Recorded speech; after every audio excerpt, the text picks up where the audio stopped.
Vamos aos destaques de hoje. Missa da Unidade reúne centenas de fiéis na Catedral Cristo Rei. Polícia faz grande apreensão de drogas, armas e dinheiro em Contagem. Noite de Cruzeiro no Mineirão contra o Bahia. Belo Horizonte tem previsão de céu nublado a parcialmente nublado com chuvas e possíveis trovoadas isoladas. Mínima de 16 graus e a máxima prevista de 25. A umidade relativa do ar está em torno de 70%. E a Defesa Civil de BH destaca que as regionais Noroeste, Nordeste, Leste, Venda Nova e Pampulha estão em alerta alto para o risco de deslizamento até o próximo sábado, dia 19. Em caso de emergência, a população deve entrar em contato com a Defesa Civil pelo telefone 199 e o Corpo de Bombeiros pelo número 193. Vamos conferir agora como ficam os serviços municipais no feriado prolongado. As informações com o repórter Nilton Lopes. Neste feriado prolongado da Semana Santa e dia de Tiradentes, o transporte coletivo em Belo Horizonte vai circular com frota reduzida em horário de dia atípico nesta quinta-feira, dia 17, e com os horários de feriado de sexta-feira, dia 18, a segunda, dia 21. A coleta de lixo domiciliar será realizada somente nesta quinta e no sábado. O Jardim Zoológico vai funcionar normalmente entre 8 da manhã e 5 da tarde, exceto na segunda. Abrigos e casas de passagem terão funcionamento normal. Os CRAS, Centros de Referência de Assistência Social, ficarão fechados de quinta até segunda. Unidades da FEMIG, como João 23 e Risoleta Neves, vão atender normalmente, assim como o de Lomberes, o SAMU e as UPAs. Os postos de saúde vão ficar fechados a partir da Sexta-feira da Paixão e só reabrem na terça-feira, dia 22. As unidades do restaurante popular vão servir alimentação apenas para moradores em situação de rua em todo o feriado. O Mercado Central estará aberto entre 8 da manhã e 1 da tarde na sexta, no domingo e na segunda. Repórter Nilton Lopes. Obrigada, Nilton. E o governo federal aprovou um financiamento de 7 milhões de reais para a realização de estudos técnicos sobre a implantação do novo bairro no local onde funcionava o aeroporto Carlos Prates, na região noroeste de Belo Horizonte. Os estudos vão incluir dados sobre o mercado imobiliário, mobilidade, implantação e modelagem econômica. A proposta é desenvolver um bairro sustentável, com moradias de qualidade, áreas verdes e equipamentos públicos. A previsão é que os dados estejam concluídos até o ano que vem. Uma operação realizada pelo Grupo Tático Rodoviário da Polícia Militar apreendeu uma grande quantidade de drogas e armas pesadas nessa quarta em BH.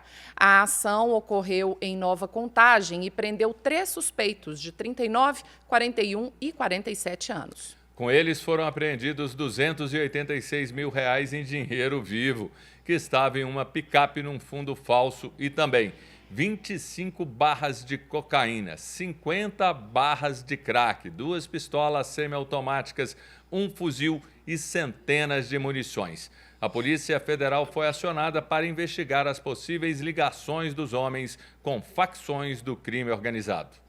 2 mulheres de 29 e 30 anos foram presas sob suspeita de cometer estelionato contra uma idosa de 67 anos no município de Caetanópolis, região central de Minas Gerais. A Polícia Civil informou que o prejuízo causado à vítima é de mais de R$30 mil.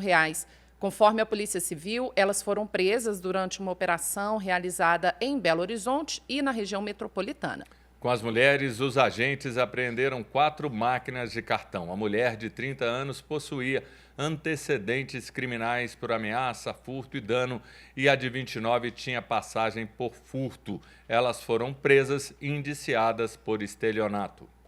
Um acidente na BR-262 em Luz, centro-oeste de Minas, foi registrado pela câmera de uma carreta. Um caminhão-trator tipo silo vinha de Campos Altos em direção à cidade de Luz quando perdeu o controle em uma curva e invadiu a contramão, colidindo com outro caminhão tipo basculante. O veículo que perdeu o controle conseguiu parar no acostamento. Já a carreta basculante caiu em uma ribanceira de aproximadamente 200 metros de altura. O motorista de 49 anos sofreu lesões leves e foi encaminhado ao hospital Nossa Senhora Aparecida, em Luz. Outro motorista não se feriu. Um caminhão-baú acessou a área de escape do anel rodoviário, recurso utilizado para evitar acidentes em um dos pontos críticos da via. O incidente ocorreu por volta das 7 da noite dessa quarta-feira, em um momento em que o asfalto estava molhado. O veículo estava sem carga e esse foi o 15º acionamento do mecanismo de segurança desde a sua implantação. Hemominas investe na estratégia de postos avançados para aumentar o volume de coletas de sangue no estado. Os detalhes com o repórter Giovanni Rodrigues.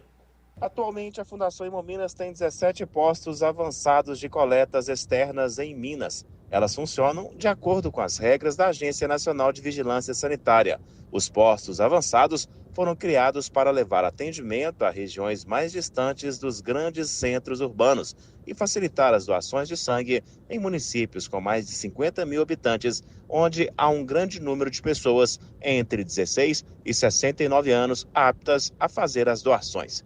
As unidades funcionam de 1 a 3 vezes por semana, em parceria com as prefeituras municipais, e reforçam a rede de 22 hemocentros já existentes da Fundação Hemominas. Além de facilitar o acesso aos doadores, os postos ajudam a manter os estoques de sangue para atender a população.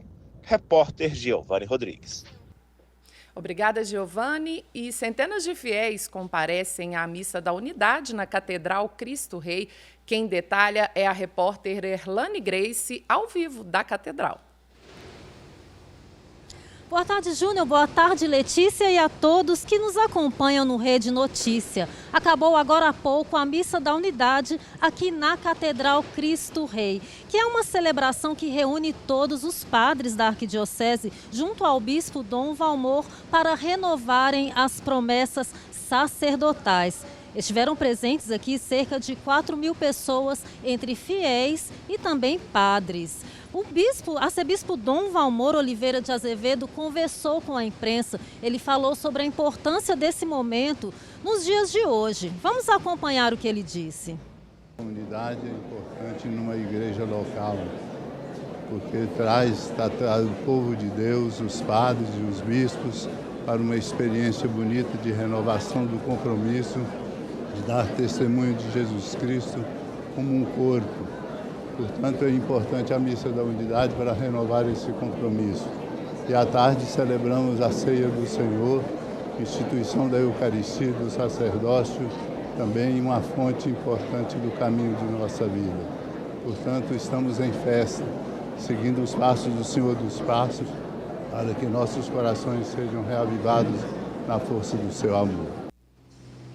Também conversou conosco o pró-reitor do Santuário de Missão e Comunicação da Basílica Nossa Senhora da Piedade. Ele falou sobre como essa celebração toca nos corações dos sacerdotes. Vamos acompanhar. Esse é um dia muito singular do Tríduo Pascal e que nós rememoramos a instituição da Eucaristia, lugar de onde brota o sentido do nosso sacerdócio, doação e entrega do Cristo que se oferece e que convida homens a se unirem a Ele para essa oferta no sacerdócio ministerial. Portanto, vir aqui à Missa da Unidade significa recordar o grande dom do sacerdócio que brota do amor do Cristo, unido ao bispo, porque não há sentido de ser padre no serviço ao povo de Deus para a glória do Pai, senão em comunhão com outros padres e também com o arcebispo, que é, pois, aquele que em nosso meio representa a presença dos apóstolos.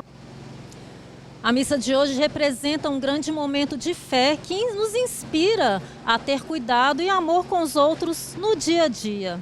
Volto com vocês aí no estúdio. Obrigado, Erlaine. E no próximo bloco, o Atlético perde para o Santos, Cruzeiro recebe o Bahia e a movimentação na rodoviária neste feriado. 12:12.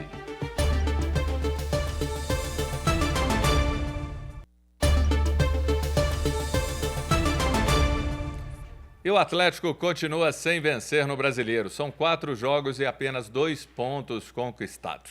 Desde o início da era pontos corridos com 20 clubes, este é o pior início do Atlético no campeonato. O Galo perdeu ontem à noite na Vila Belmiro para o Santos por 2-0, com gols dos ex-cruzeirenses Zé Ivaldo aos 23 e Barreal aos 26 da etapa inicial. O Atlético não apresentou um bom futebol e o técnico Cuca, na coletiva, cobrou a necessidade de uma vitória para a equipe não entrar em crise. Com a derrota, o Atlético caiu para a 19ª posição na tabela. E pelo lado do Santos, Neymar saiu contundido ainda no primeiro tempo e foi às lágrimas no momento da lesão.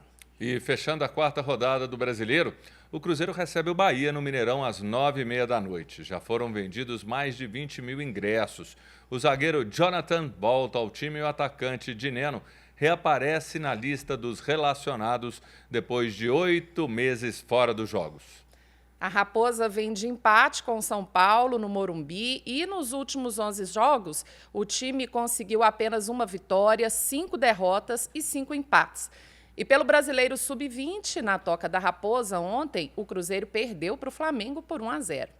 E pela 3ª rodada da Série B, o América recebe o Amazonas na Arena Independência às 9h35 da noite. 35. E o Atlético enfrenta o Criciúma em Criciúma às 8 da noite. A Anvisa decidiu tornar obrigatória a retenção de receita médica na venda das chamadas canetas emagrecedoras, como o Ozempic. Os medicamentos são recomendados a pacientes com diabetes tipo 2 e também por aqueles que desejam perder peso. A partir de agora, as farmácias devem reter o receituário no ato da compra pelo consumidor. Antes da decisão, a venda era feita somente com a apresentação da receita. A Anvisa entende que a retenção é necessária para aumentar o controle do uso desses medicamentos e impedir o consumo irracional por pessoas que usam as canetas apenas com finalidade estética, sem acompanhamento médico. A decisão da Anvisa vai entrar em vigor 60 dias depois da publicação da medida, que deve ocorrer nos próximos dias. Minas lidera o ranking na emissão de carteiras de identidades digitais. Os detalhes com a repórter Janaína Regiane. Minas Gerais lidera o ranking de estados que mais emitiram a carteira de identidade nacional no Brasil, sendo mais de 3 milhões de emissões. Os números foram divulgados pelo governo do estado. A carteira de identidade nacional pode ser emitida em postos de identificação vinculados às delegacias da Polícia Civil e nas UAIs, as unidades de atendimento integrado. O novo documento passou a ser adotado há pouco mais de um ano e em 2025 alcançou a marca de 12 mil emissões por dia em Minas Gerais. Para atender a demanda, a Secretaria de Planejamento e Gestão diz que aumentou de 5 para 11 mil o número de vagas diárias nas UAIs para agendamento do serviço. Atualmente, são 53 unidades em funcionamento no estado. Somente na UAI Praça 7, em Belo Horizonte, são 2 mil vagas por dia, segundo o governo de Minas. As vagas para emissão de identidade são liberadas de segunda a sexta-feira, a partir das 7 da manhã, com um prazo de até 10 dias para o agendamento. Detalhes no site mg.gov.br. Repórter Janaína Regiane. Obrigado, Janaína. Moradores da Pampulha ainda enfrentam transtorno por causa da chuva forte de ontem. As informações com ele, que volta ao Rede Notícia, o repórter Giovanni Rodrigues. Moradores do bairro Dona Clara, na região da Pampulha, estão enfrentando um verdadeiro caos na rua Oscar Castanheiras, que dá acesso à Avenida Cristiano Machado. Segundo a servidora pública Joyce Kelly, a obra virou um tormento na vida dos moradores. Desde o meio do ano passado, nós estamos vivendo esse tormento aí, porque a Copasa teve que desviar, em função das obras, o esgotamento para a nossa rua. Com isso, teve uma explosão geral aqui do esgoto e, por causa disso, teve que refazer a rede de esgoto e, com isso, tirou todo o asfalto. O funcionário público Joaquim Pereira, ele teve dificuldade para entrar com o carro na garagem. Achei que não fosse a rua correta, cheia de barro. Parece que o engenheiro que me ajudou a chegar aqui. Olha só, não é? Situação difícil. Difícil para chegar. Já o policial militar, Sargento Bispo, disse que quando chove, a situação aqui da rua Oscar Castanheiras piora. Ontem choveu bastante e aqui ficou alagado e a água descendo aqui, que o bairro Dona Clara não tem pavimento, não tem rede pluvial, a água corre por cima. Obrigada, Giovanni. O Google afirmou que, em 2024, bloqueou cerca de 700 mil contas de anunciantes fraudulentos que tentavam aplicar golpes usando, por exemplo, anúncios da internet que envolvem imagens ou áudio falsos produzidos com inteligência artificial para sugerir um tipo de contato com uma celebridade ou personificar figuras públicas. Nos vídeos, o falso depoimento costuma promover um produto duvidoso, como dinheiro fácil. O conteúdo é distribuído por meio de anúncios pagos em plataformas como YouTube, sites parceiros e até nos resultados de busca do Google. No total, a empresa bloqueou 5,1 bilhões de anúncios no ano passado e suspendeu mais de 39 milhões de contas de anunciantes por violação de políticas da empresa, principalmente por abusar da rede de anúncios e por usar indevidamente marcas registradas. Quem for pegar estrada neste feriado de Páscoa e Tiradentes deve ficar atento à interdição na BR-262, na altura do município mineiro de Martim Soares, por causa de um afundamento da pista no sentido Espírito Santo. Problemas também na BR-365, junto à ponte sobre o Rio das Velhas, em Várzea da Palma. Lá, o trecho foi sinalizado para alertar usuários sobre restrição ao tráfego de veículos pesados nas estradas estaduais. Há trechos interrompidos na CMG 265 entre Nepomucemo e Boa Esperança, no sul de Minas. Na AMG 900 entre Itabira e Itabiruçu, na LMGS 850 em Ubá, na Zona da Mata, na LMG 655 em Montes Claros e também na MGS 414 em Uberlândia e na 430 em Icaratinga, na região centro-sul de Minas. Em outras 50 rodovias estaduais, os veículos só podem passar por meia pista. Os dados são atualizados em tempo real no site observatório.infraestrutura.mg.gov.br. Agora nós vamos falar com o repórter Giovanni Rodrigues, que fala da rodoviária de Belo Horizonte sobre esse movimento no feriadão. Muito boa tarde a todos. É isso mesmo, viu?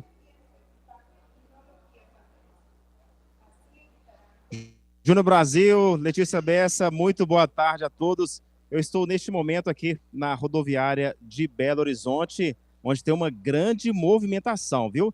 E essa movimentação ainda será mais intensa durante os feriados da Semana Santa e Tiradentes. A estimativa é que pouco mais de 155 mil passageiros utilizem o terminal, considerando embarques e desembarques. Eu estou neste momento aqui com a diretora executiva da Terminais BH, é a Vanessa Costa. Vanessa, muito boa tarde. Quais são os principais destinos dos passageiros? Explica pra gente. Boa tarde. Os principais destinos buscados pelos passageiros fora do estado de Minas Gerais continua sendo, o litoral fluminense e capixaba, concentrado aí nas cidades do Rio de Janeiro, Cabo Frio, Angra dos Reis, Guarapari, Vitória, Piúma, Vila Velha, além de algumas cidades do interior de São Paulo, como Campinas, Sorocaba, São Bernardo do Campo, além de Goiânia e Brasília também. Vanessa, tem uma recomendação para os passageiros, na hora de desembarcar? Como é que funciona? Isso, a gente sempre orienta aos passageiros, nesses períodos de grande movimentação, para que chegue ao terminal com antecedência de no mínimo 1 hora, esteja portando documento original com foto, mantenha as suas bagagens sempre identificadas, etiquetadas e próximas a você. Quando você for acessar a área de embarque, acessar a área sem estar portando bebida alcoólica, porque, por regra de algumas operadoras, esse passageiro pode ser impedido de embarcar, e ficar atento com relação às alterações que acontecem no trânsito no entorno da rodoviária. Muito obrigado, Vanessa.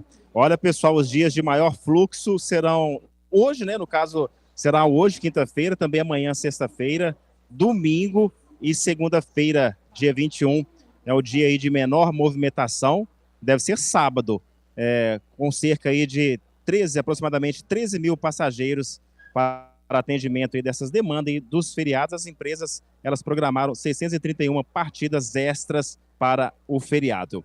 É com vocês aí no estúdio. Obrigada, Giovanni. E a Pastoral de Rua da Arquidiocese de Belo Horizonte promove nesta Semana Santa celebrações especiais junto às pessoas em situação de rua, com o tema O Ressuscitado Vive no Meio de Nós. A proposta é oferecer acolhimento, fé e dignidade aos mais pobres. Hoje, às 14h, tem a cerimônia da ceia do Senhor e do Lava-Pés no Santuário Nossa Senhora da Conceição dos Pobres, na Lagoinha, com partilha de lanches. Amanhã, sexta-feira da Paixão, às 9h30, o povo de rua participa da Via Sacra, saindo da Praça da Estação até o viaduto Santa Teresa. Em seguida, será servido um almoço solidário no domingo de Páscoa. Às 11 da manhã, será celebrada a Missa da Ressurreição, também no Santuário da Lagoinha, seguida de um almoço servido pelo projeto Comida que Abraça. FIENG divulga estudo sobre o impacto do fim da escala 6x1. Os detalhes com o repórter Newton Lopes. O fim da escala 6x1 pode comprometer até 16% do Produto Interno Bruto Nacional. Um estudo divulgado pela FIENG, a Federação das Indústrias de Minas Gerais, aponta possível queda de mais de 9,5 trilhões de reais no faturamento dos setores produtivos. O levantamento também revela um cenário de aumento de custos para as empresas, além da perda de competitividade, da elevação da informalidade e o fechamento de até 18 milhões de postos de trabalho no país. Em meio à discussão sobre o tema, a defesa pelo fim da jornada 6x1 segue ativa com representações na Central Única dos Trabalhadores e na União Geral dos Trabalhadores, que afirmam que a jornada 6x1 é desgastante e privativa para os trabalhadores. Em fevereiro deste ano, a deputada federal Érica Hilton, do PSOL, protocolou na Câmara dos Deputados uma proposta de emenda à Constituição que acaba com a escala de 6 dias de trabalho por um dia de folga. O projeto, que agora tramita no Congresso, estabelece uma semana de 4 dias de trabalho e 3 dias de folga. Repórter Newton Lopes. Obrigado, Newton. Mais de 34 milhões de aposentados, pensionistas e beneficiários do INSS já podem consultar os dados sobre a antecipação do 13º salário. Boa notícia, hein? Com a previsão de injetar 73 bilhões de reais na economia, a antecipação do 13º para aposentados será feita em 2 parcelas. A primeira, de 24 de abril a 8 de maio, e a segunda, de 26 de maio a 6 de junho. As datas foram definidas com base no dígito final do número de inscrição social e na renda do beneficiário. Quem ganha apenas um salário mínimo começa a receber antes de quem recebe mais que o mínimo. A consulta pode ser feita no aplicativo Meu INSS ou no site gov.br/meuinss. O atual diretor da ABIN, Agência Brasileira de Inteligência, Luiz Fernando Correia, presta depoimento hoje às 15h na Polícia Federal.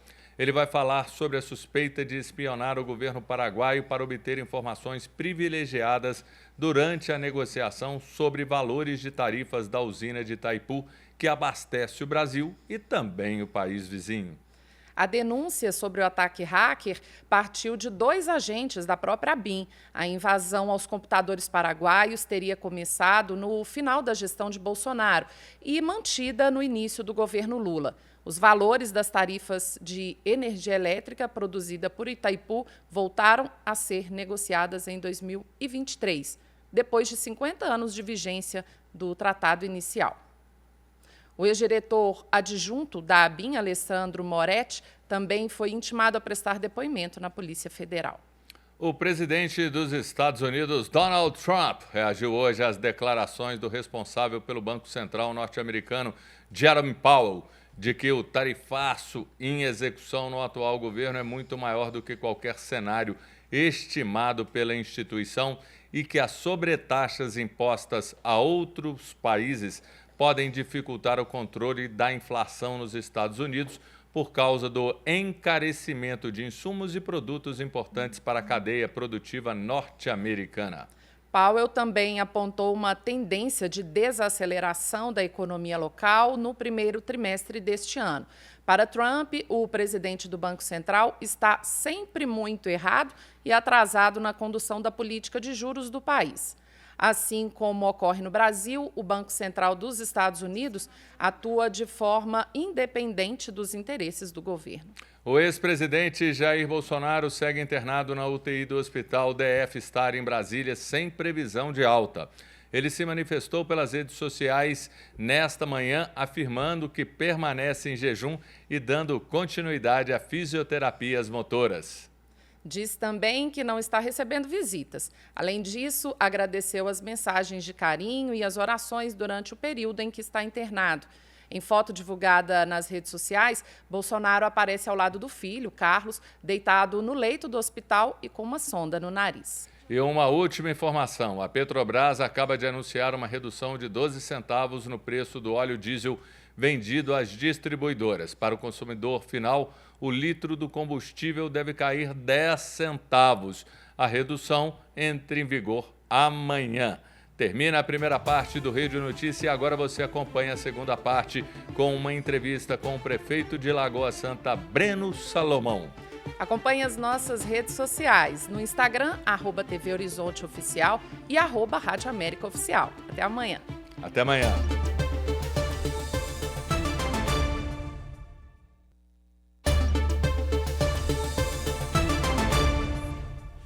Olá, este é o Rede Notícia Entrevista, momento de pensarmos os assuntos que estão em alta em Minas, no Brasil e no mundo, de uma forma séria, mais descontraída. Saudamos a você que nos acompanha pelas emissoras da Rede Catedral de Comunicação Católica, TV Horizonte, Canal 30, Rádio América, FM 107,1 e Rádio Cultura AM 830, além dos aplicativos do canal TV Horizonte no YouTube. João Eduardo Santana, boa tarde. Oi, Juliana, boa tarde para você e para quem nos acompanha. Nós vamos encerrar agora a primeira etapa da série de entrevistas com prefeitos da região metropolitana de Belo Horizonte. Então, só para lembrar, nós recebemos Paulo Bigodinho, de Santa Luzia, Marília Campos, de Contagem, João Marcelo, de Nova Lima, ele que também é presidente da Grambel, que é a Associação dos Prefeitos da Região Metropolitana, Sargento Rodolfo de Sabará, e hoje, com alegria, nós temos aqui no estúdio o prefeito de Lagoa Santa, Breno Salomão, de Cidadania. Boa tarde, prefeito, bem-vindo. Boa tarde, obrigado pela oportunidade de estar aqui.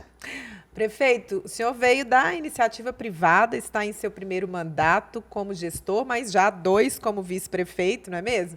Qual que é o balanço que a gente pode fazer desses primeiros 100 dias? Como é que o senhor pegou a prefeitura? Na verdade, já vinha, né, como vice-prefeito. Engenheiro civil de formação, né, da iniciativa privada, já trabalhando com o Rogério os 4 mandatos dele, né, 2 como secretários. Primeiro secretário de obras, o segundo secretário de planejamento, o terceiro e quarto, além de vice-prefeito e secretário de desenvolvimento urbano. Então, já conhece a prefeitura na palma da mão, pode dizer assim. Então, é um governo que a gente coloca a característica, né, minha como prefeito, né? Então, nós estamos nesse primeiro momento aqui fazendo uma reorganização na prefeitura em termos administrativos, para poder colocar a prefeitura no andar, como eu conduzia a Secretaria de Desenvolvimento Urbano ao longo desses últimos 7 anos que eu fiquei lá à frente dela. A prefeitura está informatizada já, todos os serviços? 100% não, mas a gente tem uma meta até o final desse ano, está uma prefeitura 100% informatizada, com um novo sistema de gestão, as pessoas não precisando da prefeitura ir ao local, nem ir à prefeitura para nada, resolvendo tudo hoje por telefone, por aplicativo, WhatsApp. Vai ser uma evolução muito grande ao longo desse ano, que a meta nossa até o final do ano passado não se discute mais nada de informatização da prefeitura, né? E organização administrativa também não. Então, esse ano, essa missão nossa agora, esse 25, é realmente mudar a cara da prefeitura em termos de gestão e informação. Muito bem. Muito bem, prefeito. Agora, meio-dia 37, Lagoa Santa é um município em crescimento, né? Eu que estou na rua sempre, seja aqui, seja pelo rádio, eu estou sempre observando o crescimento da região metropolitana, sabe, Ju? E Lagoa Santa é um lugar que a gente vê que está crescendo, né? A olhos nus a gente observa isso. Inclusive, acho que isso se deve principalmente por conta da localização, está muito perto do aeroporto de Confins, né? Está no coração da chamada linha verde, o vetor norte aqui da região metropolitana, e é um atrativo, inclusive, para as pessoas de classe média alta que estão transformando, né, a região lá de Lagoa Santa, sendo inclusive uma alternativa à Nova Lima, né? Eu dizia isso para o prefeito João Marcelo. Antigamente as pessoas de classe média alta, né, as famosas classe A, procuravam muito Nova Lima, hoje procuram Lagoa Santa. Verdade. O que tem sido feito, prefeito, para melhorar a infraestrutura de Lagoa Santa, tendo em vista o aumento aí nesse número de habitantes, principalmente das classes mais altas? Lagoa Santa é a cidade mais desejada, né? A gente pode dizer assim. Isso parte tudo por um trabalho muito bem feito lá atrás, em 2006, no nosso primeiro plano diretor, que é quando ali a gente definiu qual que era a vocação do município, vamos pensar a cidade para os próximos 30 anos, de uma organização territorial, uma organização de serviços, o que faz com Lagoa Santa hoje ser uma cidade que é vista como uma cidade organizada, uma cidade bem administrada, uma cidade que tem o seu futuro muito bem planejado. Isso faz com que as pessoas se enxerguem em Lagoa Santa esse lugar para poder viver. Temos uma lagoa maravilhosa, um clima muito ameno, Lagoa Santa hoje está no vetor norte, né, da capital, Nova Lima está no vetor sul. São as duas cidades muito parecidas, né, características muito parecidas. Né, mas Lagoa Santa, como ela tem um crescimento muito forte ao longo dos últimos anos, e esse crescimento foi muito bem planejado, então as pessoas enxergam em Lagoa Santa essa capacidade de morar num lugar realmente que ela fala assim, isso aqui é um lugar bom para se viver, é um lugar bem organizado, é um lugar que você tem uma mobilidade urbana, que você tem serviços. A gente ainda tem demandas a serem solucionadas, mas nada que não nos tire o sono, vamos dizer assim. São serviços que a gente consegue evoluir à medida que a cidade vai evoluindo também. Prefeito, ao mesmo tempo, Lagoa Santa tem um grande desafio, né? Que é essa ida ali para a Serra do Cipó, né? Fica praticamente uma cidade de passagem, aquela avenida ali transitadíssima, principalmente no final de semana e feriado. É um problema para vocês? Como é que vocês veem essa passagem por Lagoa Santa? Tem uma intenção de trazer esses turistas para um outro lugar? Ou tem um problema de trânsito ali, de tráfego? Como é que vocês enxergam isso? A cidade, o grande problema é quando você tem feriados prolongados, que a gente vai viver um aqui agora. Final de semana nem tanto, às vezes no final de semana você tem um feriado na segunda-feira também vira um problema, mas isso é muito um problema de falta de organização metropolitana. Lagoa Santa tem feito a parte dela, Lagoa Santa tem feito grandes avenidas com recurso próprio da prefeitura, sem a ajuda de nenhum ente, nem federal nem estadual, mas esse grande desenvolvimento que hoje tem no vetor lá de Jabuticatubas, ele passa obrigatoriamente pela agência metropolitana. E quando a agência aprova empreendimentos, ela precisa ter esse olhar que você gera impactos em cidades igual Lagoa Santa e esses impactos precisam ser mitigados. E pela própria estatuto das cidades, ela lá deixa muito claro que a mitigação dos impactos é obrigação dos empreendedores que estão trazendo novos negócios. Não é obrigação do poder público, ele pode ser parceiro. Então, se tiver essa visão metropolitana, esse problema já não era para estar hoje como está. Lagoa Santa hoje tem projetos que a gente consegue mitigar esses impactos na sua totalidade. A gente fez uma avenida muito grande, chama Bandeirante Felipe Rodrigues, são 4 pistas, canteiro central, iluminação, ciclovia. O município fez com o seu recurso próprio, são 6 quilômetros de avenidas feitas, faltam 1,9 km para chegar na ponta do Rio das Velhas, para tirar todo aquele trânsito da MG10 urbana dentro de Lagoa Santa. E o segundo acesso a Lagoa Santa, que é uma via de 3 quilômetros, que a gente está discutindo muito aqui a nível estadual e federal, que a gente consegue ter um segundo acesso a Lagoa Santa, interligando diretamente essa grande avenida, que vai melhorar e muito a passagem para quem vai para a Serra do Cipó. Mas o município sozinho, com o seu caixa, com a sua boa vontade, não consegue fazer. São obras caras e hoje o município, salvo exceções, principalmente municípios mineradores, que hoje tem uma arrecadação muito grande pelo fato de ter exploração de minério em seu território. Lagoa Santa não é uma cidade rica, tem uma fama de cidade rica, mas não é. Lagoa Santa é uma cidade bem administrada, mas está longe de ser uma cidade rica e consegue, com seus recursos, executar todas essas grandes obras. Prefeito, agora é 12h42, antes do intervalo, a questão da violência lá na cidade. A gente sabe que com o crescimento da população vai também o problema da segurança pública. Como é que está aí o diálogo com a Polícia Militar, com as forças de segurança de Minas aí para tentar solucionar esses problemas por lá? Lagoa Santa é uma cidade hoje que tem índices muito baixos de criminalidade. Todos eles que tem hoje, basicamente, a gente sabe que é um envolvimento com droga, que não é um caso específico de Lagoa Santa, de praticamente todas as cidades do Brasil. A gente o município está construindo agora uma estrutura nova da Polícia Militar em Lagoa Santa, ele está construindo. Hoje a companhia independente que atua lá, e a estrutura está sendo construída por um batalhão de Polícia Militar.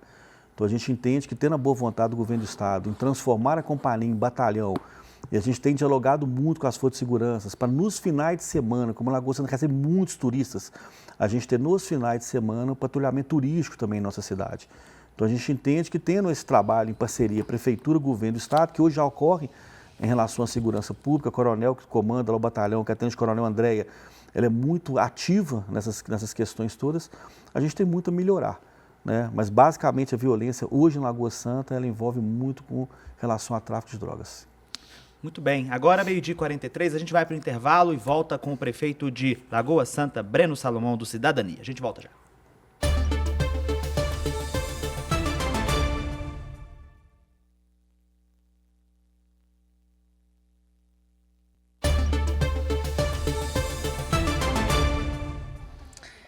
Agora, 12h46, estamos de volta com Rede Notícia, entrevistando hoje o prefeito de Lagoa Santa, Breno Salomão, do Cidadania. Prefeito, tem um projeto de lei aprovado recentemente pela Câmara Municipal que proíbe a instalação de pórticos, praças de pedágio ou qualquer outro mecanismo de cobrança dentro do perímetro urbano da cidade, ou seja, dentro de Lagoa Santa.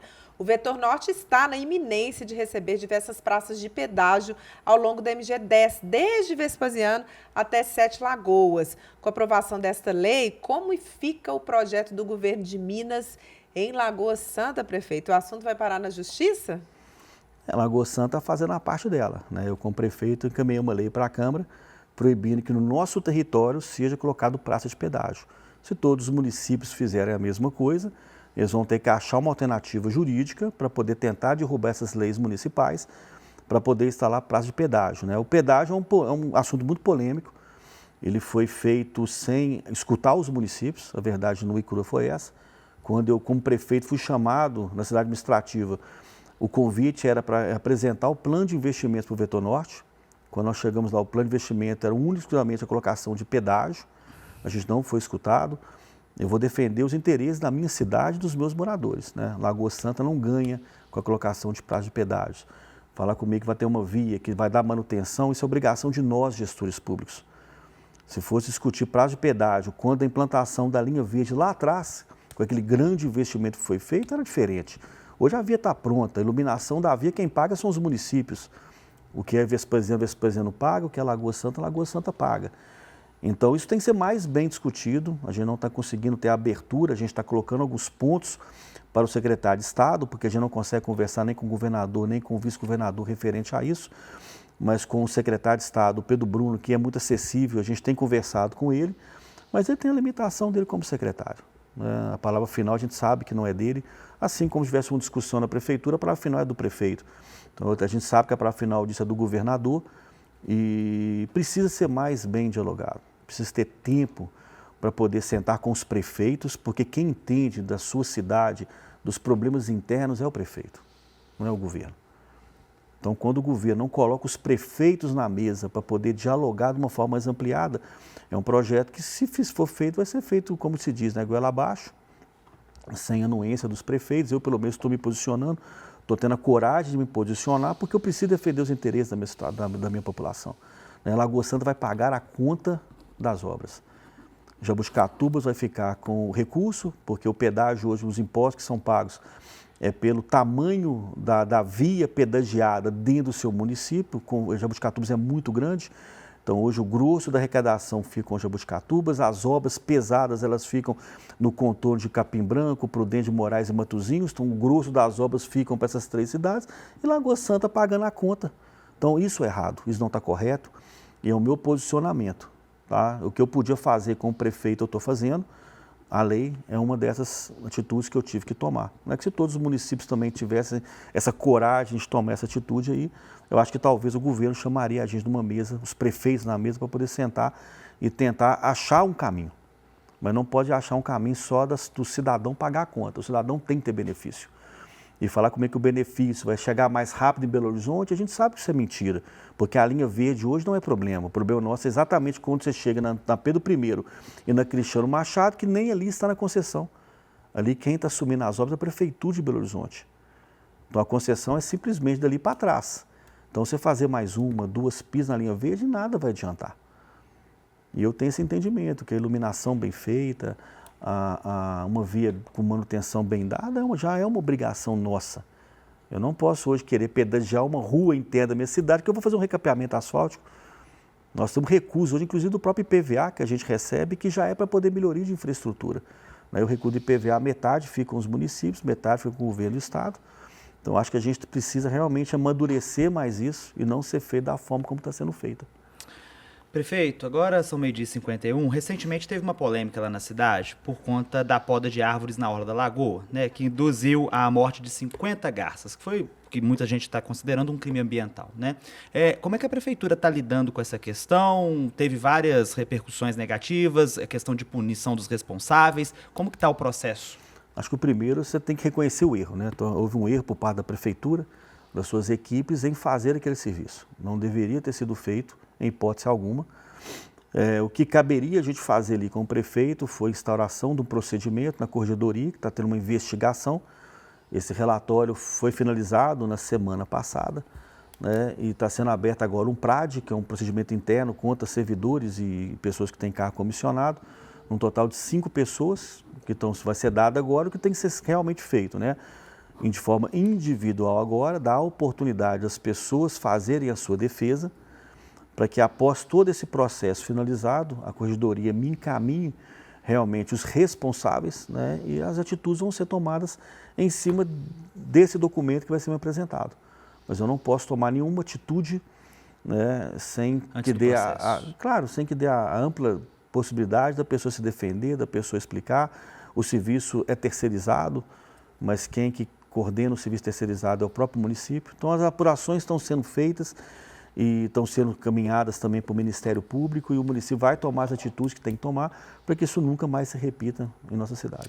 Prefeito, aproveitando que a gente está falando da Lagoa, em Lagoa Santa, né, que é uma lagoa maravilhosa, um ponto turístico, local de vários atletas, de treinamento.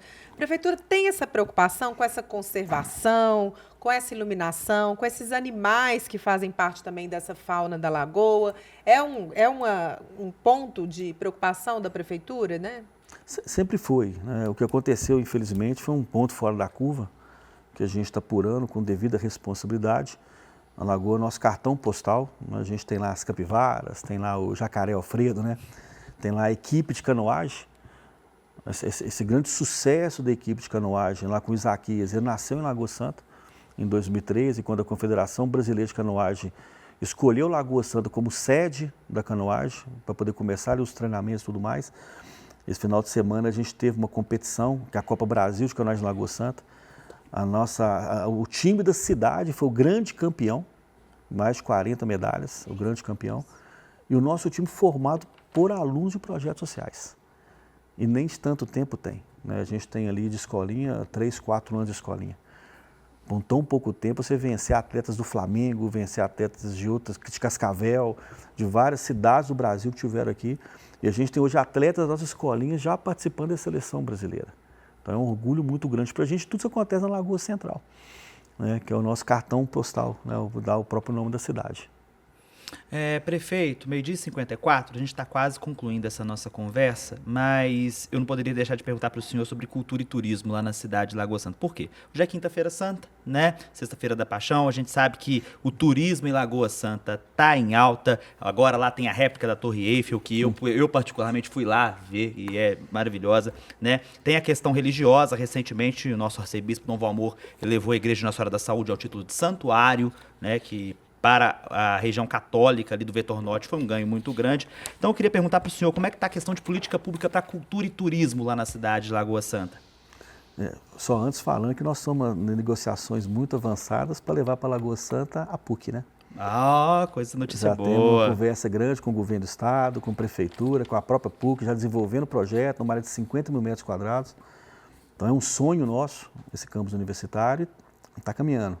A passos largos aí, ainda em detalhes burocráticos finais, nós vamos tentar resolver nesse primeiro semestre ainda, se Deus quiser. Primeira atitude que eu tomei lá como prefeito também, uma lei aprovada na semana passada em Lagoa Santa, porque a parte de turismo e cultura era uma diretoria dentro da Secretaria de Bem-Estar Social.